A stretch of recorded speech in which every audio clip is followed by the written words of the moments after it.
Good evening बेटा। तो पिछले 3 वीडियो में हम लोगों ने हार्डनेस को पढ़ा और हार्डनेस के बारे में सब कुछ बता दिया। अब पिछली बार में मैंने एक बात और बोली थी कि अपन हार्डनेस को मैं एक बार फटाफट रिवीजन कराऊंगा। तो ये वीडियो वो है जिसमें हम हार्डनेस को फास्टली रिवीजन करने वाले हैं और फिर हमारा क्वेश्चन फटाफट बन जाएगा। और उसे पढ़ लिया, इसे पढ़ लिया, समझ लो कि फिर तो प्रॉब्लम हमारी एग्जाम जेई मेंस हो, एडवांस हो, नीट हो, किसी भी कॉम्पिटेटिव एग्जाम का क्वेश्चन फटाफट कर लेंगे हम लोग। तो अपन फटाफट देखें हम लोग। मैं तुम्हें फटाफट इसका रिवीजन कराने वाला हूं हार्डनेस का। तो सबसे पहले हार्ड वाटर क्या होता है ये मैंने डिस्कस किया था। हार्ड वाटर वो वाटर है जो सोप और डिटर्जेंट के साथ आसानी से लेदर प्रोड्यूस नहीं करता, झाग नहीं देता। और सॉफ्ट वाटर इसका अपोजिट, यानी कि जो सोप और डिटर्जेंट के साथ यानी कि आसानी से लेदर प्रोड्यूस कर देता है, उसे अपन बोलते हैं सॉफ्ट वाटर। नेक्स्ट वन हमारे पास आता है कि अपन हार्ड वाटर हमारे पास में अनसूटेबल है, किसके लिए? लॉन्ड्री पर्पस के लिए। और जो हम लोग बॉयलर होता है उसके अंदर उसे यूज नहीं करते हैं, क्योंकि बॉयलर के अंदर स्केलिंग क्रिएट कर देता है, क्योंकि ये सॉल्ट जो है वो स्केल की फॉर्म में डिपॉजिट हो जाते हैं। हार्डनेस होती क्यों है? हार्डनेस कैल्शियम और मैग्नीशियम के बाइकार्बोनेट, सल्फेट और क्लोराइड के कारण होती है। यानी कि जो कैल्शियम और मैग्नीशियम के बाइकार्बोनेट, सल्फेट, क्लोराइड जो वाटर में प्रेजेंट होते हैं, उनके कारण वाटर हार्ड वाटर होता है। वाटर की हार्डनेस कितनी टाइप की होती है? तो हम लोगों ने डिस्कस किया हुआ कि वाटर की हार्डनेस 2 तरह की है। First one temporary hardness, second one permanent hardness. तो पहले हम लोग लेने वाले हैं टेम्परेरी हार्डनेस और उसके बारे में बताने वाले हैं तुम्हें। तो फटाफट देखो temporary hardness.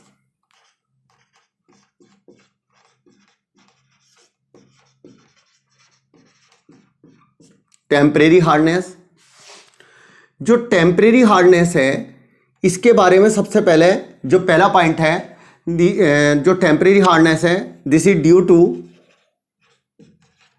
Bicarbonate of calcium ion and magnesium ion, means that is due to calcium bicarbonate and magnesium bicarbonate। इनके कारण अपन वाटर जो होता है, इन दोनों अपन सॉल्ट के कारण जो वाटर होता है वो हार्ड वाटर होता है। और हम इन बाइकार्बोनेट को कैसे रिमूव कर सकते हैं वाटर में से? बॉइलिंग करके।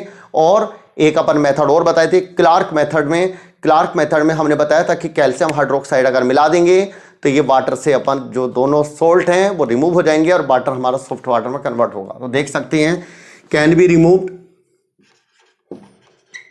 Removal method first one by boiling. कैसे बॉइलिंग से कैसे रिमूव होगा? कैल्शियम बाइकार्बोनेट को हीट कर दीजिए, बॉयल कर दीजिए, जो अपन हार्ड वाटर में है ये अपन कैल्शियम कार्बोनेट में कन्वर्ट हो जाएगा, प्रेसिपिटेट आउट हो जाएगा इस तरीके से। और इस तरीके से जो वाटर है वो हमारे पास में यहाँ पर जो कैल्शियम कार्बोनेट है ये यहाँ पर जैसे ही अपन बनेगा हम इसे फिल्टर कर लेंगे। फिल्टर करने के बाद में प्रेसिपिटेट अलग हो जाएगा और नीचे फिल्ट्रेट में अपन सॉफ्ट वाटर आ जाएगा। ऐसी मैग्नीशियम बाइकार्बोनेट है, उसको भी बॉयल करके रिमूव कर सकते हैं हम लोग। बॉइलिंग करने पे मैग्नीशियम कार्बोनेट बनेगा, sorry magnesium hydroxide, remember it, ध्यान रखें, magnesium hydroxide not magnesium carbonate, remember it, अपन ध्यान रखेंगे इसे। और CO2 बनेगा।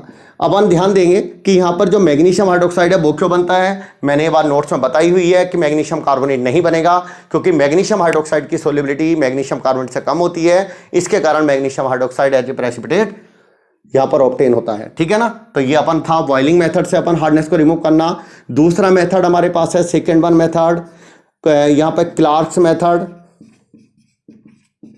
क्लार्क्स मेथड हम इसे बोल सकते हैं by addition of calcium hydroxide और कैल्शियम ऑक्साइड, इनसे अपन रिमूव कर सकते हैं वाटर के हार्डनेस को। नीचे अपन जगह कम है, मैं ऊपर लिख रहा हूं। अगर हम दोनों में से कोई सा भी अगर डाल देंगे कैल्शियम ऑक्साइड या कैल्शियम हाइड्रोक्साइड, तो जो हार्ड वाटर है वो सॉफ्ट वाटर में कन्वर्ट हो जाएगा, क्योंकि जो भी कैल्शियम बाइकार्बोनेट है, मैग्नीशियम बाइकार्बोनेट है, वो इससे रिएक्ट कर लेंगे। तो कैसे रिमूव होता है? कैल्शियम बाइकार्बोनेट तुमने इसके अंदर कैल्शियम हाइड्रोक्साइड डाल दिया, सिलेक्ट लाइम, ये अपन सिलेक्ट लाइम होता है, तुमने इसे डाल दिया तो क्या होगा, जैसे ही तुम इसे ऐड करोगे कैल्शियम कार्बोनेट बनेगा। ये कैल्शियम कार्बोनेट जो होता है वो अपन प्रेसिपिटेट आउट हो जाएगा। जैसे कि मैंने पहले ही बोला कि प्रेसिपिटेट जो होता है उसे फिल्ट्रेशन से हम लोग सेपरेट कर देते हैं और फिल्ट्रेट में अपन सॉफ्ट वाटर ऑब्टेन हो जाएगा। दूसरा हमारे पास है कैल्शियम बाइकार्बोनेट की जगह मैग्नीशियम बाइकार्बोनेट, हमने इसे ले लिया, उसके अंदर भी कैल्शियम हाइड्रोक्साइड डाल दिया हमने, सिलेक्ट लाइन। जैसे अपन डालेंगे तो इसमें मैग्नीशियम हाइड्रोक्साइड है जो प्रेसिपिटेट आउट होगा, plus calcium carbonate precipitate out होगा। इस तरीके से हम लोग इसकी वाटर की हार्डनेस को रिमूव कर सकते हैं। ये मेथड होता है हमारे पास में वाटर की हार्डनेस को रिमूव करने का। दो मेथड हैं, बॉइलिंग करके और अपन यहाँ पर क्लार्क मेथड से, जिसमें हम लोग सिलेक्ट लाइम को डालते हैं और इस तरीके से टेम्परेरी हार्डनेस रिमूव हो जाती है। फटाफट हम लोग परमानेंट हार्डनेस पर आ जाते हैं। परमानेंट हार्डनेस को कैसे रिमूव करोगे, तो टेम्परेरी हार्डनेस हमने रिमूव करने के मेथड डिस्कस किए।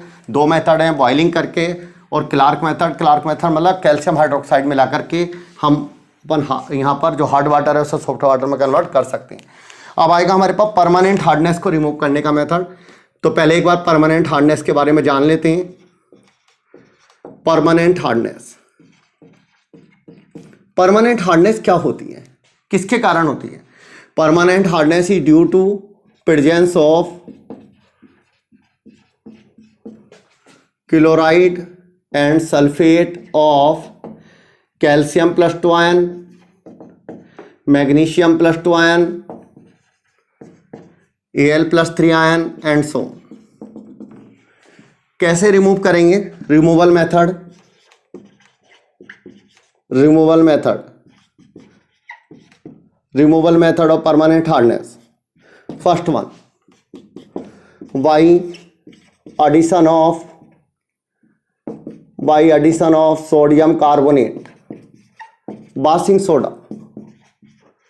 अगर हम बासिंग सोडा डाल दें, बासिंग सोडा डाल देंगे तो अपन परमानेंट हार्डनेस रिमूव हो जाएगी।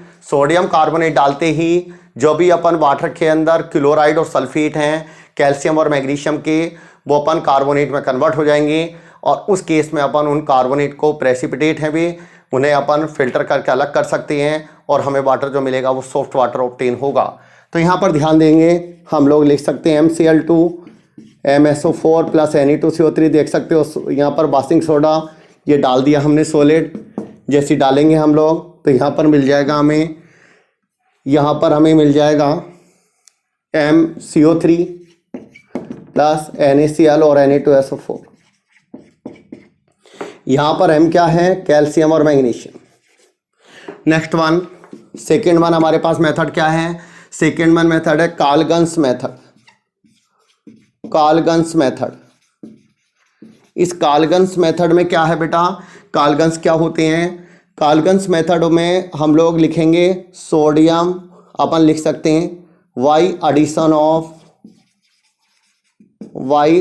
Of sodium hexa metaphosphate. हम इसे शॉर्ट में याद कर सकते हैं SHMP, sodium hexa metaphosphate. Formula क्या होता है इसका? यहाँ पर इसका फार्मूला होता है Na6P6O18। थोड़ा सा बड़ा है मॉलिक्यूल, मैं थोड़ा ऊपर लिख रहा हूँ, यहाँ पर जगह कम है तो अपन ऊपर लिख के समझाता हूँ कैसे ये अपन परमानेंट हार्डनेस को रिमूव करता है। वाटर में कैल्शियम और मैग्नीशियम जो आयन होते हैं, उन्हें ये जो अपन पे ये वाला पार्ट है ये उनके साथ में कंबाइन करके या उन्हें अपन बिजी कर देता है। कैसे बिजी करता है? कॉम्प्लेक्स बना करके, और इस तरीके से वाटर में से अगर कैल्शियम और मैग्नीशियम आयन रिमूव हो गए तो वाटर सॉफ्ट वाटर कन्वर्ट हो जाएगा। तो इसमें एक ही बात याद करनी है, Na6P6O18 को इस तरीके से बांट लो, 2Na प्लस Na4P6O18 2 माइनस, ये कॉम्प्लेक्सेशन कर लेगा मेटल आयन के साथ Na4P6O18 और इस तरीके से Na4MP6O18 ये बन गया, ये किलेट है। ये कॉम्प्लेक्स है, ये कॉम्प्लेक्स हमारे पास में फॉर्म हो गया। ये कॉम्प्लेक्स बनते ही हमारे पास वाटर की जो हार्डनेस है वो रिमूव हो जाएगी, क्योंकि वाटर में जितने भी हमारे पास में कैल्शियम +2 मैग्नीशियम +2 आयन है वो कॉम्प्लेक्सेशन में यूज हो गए, और अपन वाटर से ये वाले जो आयन है वो रिमूव हो गए, उनकी जगह सोडियम आयन प्रेजेंट हो गया और वाटर की हार्डनेस रिमूव हो जाएगी। तो ये होता है काल्गन्स मेथड, जो कि परमानेंट हार्डनेस को रिमूव करने के लिए यूज करते हैं। अपन थर्ड वन मेथड आता है resin method. Third one method लिखेंगे हम लोग आयन एक्सचेंज रेजिन मेथड। हम इसे परम्यूटेड मेथड भी बोलते हैं, परम्यूटेड और जियोलाइट मेथड। हाँ, इसमें क्या करते हैं हम लोग, यहां पर ध्यान देंगे परम्यूटेड या जियोलाइट। जियोलाइट का फार्मूला क्या होता है बेटा, NaAlSiO4। हम इसे NaZ की फॉर्म में लिखते हैं। ये होता है सोडियम एल्यूमिनियम सिलिकेट। ये जो NaZ है, मतलब एनायन को हमने Z बोल दिया, ये अपन मेटल आयन के साथ, जो मेटल आयन है, जो कैल्शियम +2 और मैग्नीशियम +2 आयन है, उसके साथ में NaZ की रिएक्शन हो जाएगी। यहाँ देख सकते हो ये मेटल आयन सोडियम आयन से रिप्लेस हो जाएंगे, एक्सचेंज हो जाएंगे। सोडियम आयन इन्हें एक्सचेंज कर देगा, सोडियम आयन इन्हें रिप्लेस कर देगा, और इस तरीके से हार्ड वाटर में से अगर जो कैल्शियम +2 आयन और मैग्नीशियम +2 आयन है, अगर वो सोडियम आयन एक्सचेंज कर देगा तो यहाँ पर बन जाएगा हमारे पास MZ2 + 2Na+। और इस तरीके से वाटर में से यहाँ पर देख सकते हो M+2 आयन की जगह Na+ आयन आ गए वाटर में, और यहाँ पर वाटर जो है हमारे पास सॉफ्ट वाटर कन्वर्ट हो गया, क्योंकि हार्ड वाटर में जो कैल्शियम +2 आयन है, मैग्नीशियम +2 आयन है, उन्हें सोडियम आयन ने एक्सचेंज कर दिया, सोडियम आयन से एक्सचेंज हो गए भी, और इस तरीके से हमारे पास में हार्ड वाटर सॉफ्ट वाटर में कन्वर्ट हो गया, वे रिमूव हो गए एक प्रकार से। और एक फोर्थ वन मेथड हो रहा है हमारे पास, उसे हम लोग और ले रहे हैं, वो है हमारे पास में, ये था permuted method. Fourth one method और ले लीजिए, फोर्थ वन मेथड और ले लेंगे हम लोग, दैट इज आयन सिंथेटिक लिख लीजिए।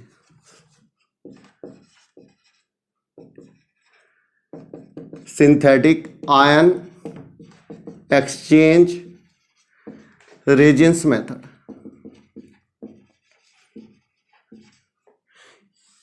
ये मेथड प्रीफर्ड है, इट इज प्रीफर्ड ओवर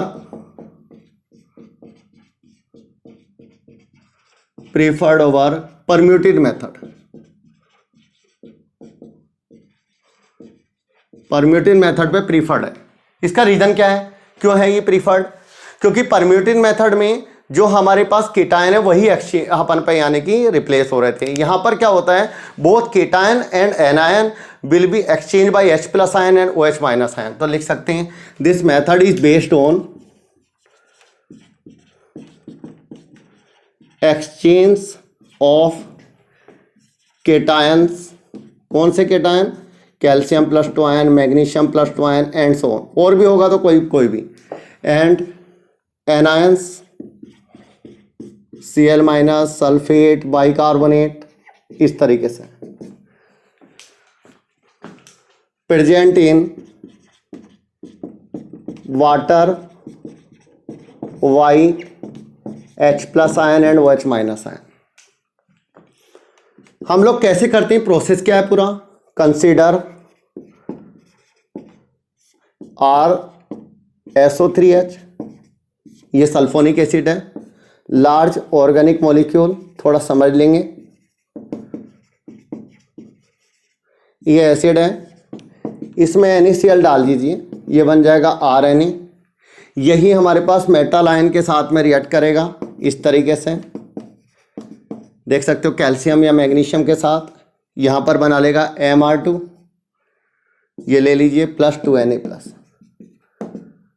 ये आ गया।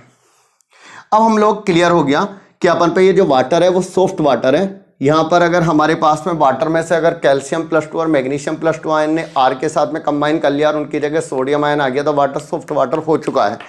अब हम लोग इस बात को और देख लें इसमें कि सिंथेटिक आयन रेजिन मेथड में दोनों तरह की आयन रिप्लेस हो जाती हैं, मतलब यहाँ पर केटायन भी और एनायन भी। वो कैसे, जरा देखना। एक मैंने यहाँ पर एक अपन बात समझी कि अपन ने एक एसिड रेजिन ले लिया, एसिड रेजिन है RH, मैं इस RH में M+2 आयन डाल दिया, तो बन जाएगा Mr2 प्लस 2H प्लस, ये H plus ion exchange for Mg plus 2, Ca plus 2, K plus, Na plus and so on, cation यानी कि H plus ion, this is known as cation exchanger. This is यानी कि H plus ने किसे exchange कर दिया, cations को, known as cation exchanger. ठीक है ना। Similarly basic raisin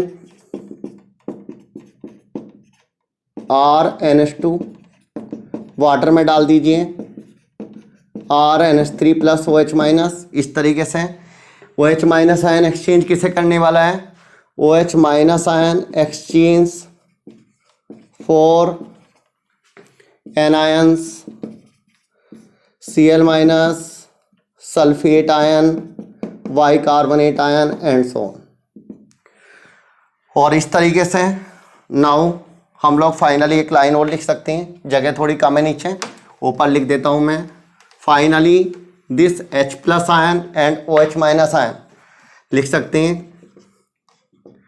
finally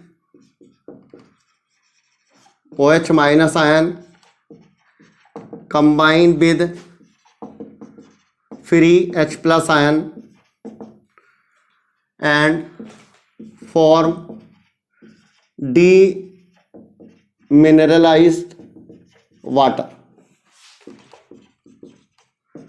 H plus plus OH minus is equal to water. तो यहाँ पर देख सकते हो कि केटायन और एनायन ने जो है ये अपन पे क्या रहेगा, और इसे क्या बोलते हैं हम लोग, एनायन एक्सचेंजर। ठीक है ना।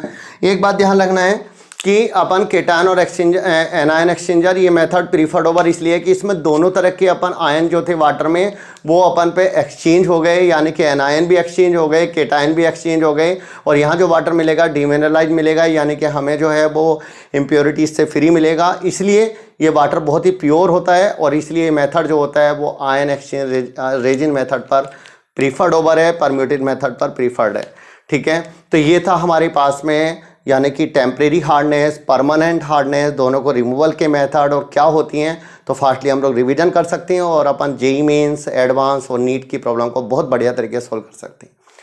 एक बार मैं फिर रिपीट कर देता हूँ, चैनल को सब्सक्राइब जरूर करें बेटा, शिव के चौहान SKC सर के नाम से। वीडियोस को लाइक करें और शेयर करें, और ज़्यादा से ज़्यादा बच्चों को इस वीडियो को पहुँचाने की कोशिश करें। थैंक यू बेटा। हम लोग अगले वीडियो में कुछ और भी टॉपिक सीखेंगे इसी तरीके से, कुछ बहुत बढ़िया टॉपिक हम लोग लेंगे जो हमारे एग्ज़ाम के लिए बहुत ही बेनिफिशियल होगा।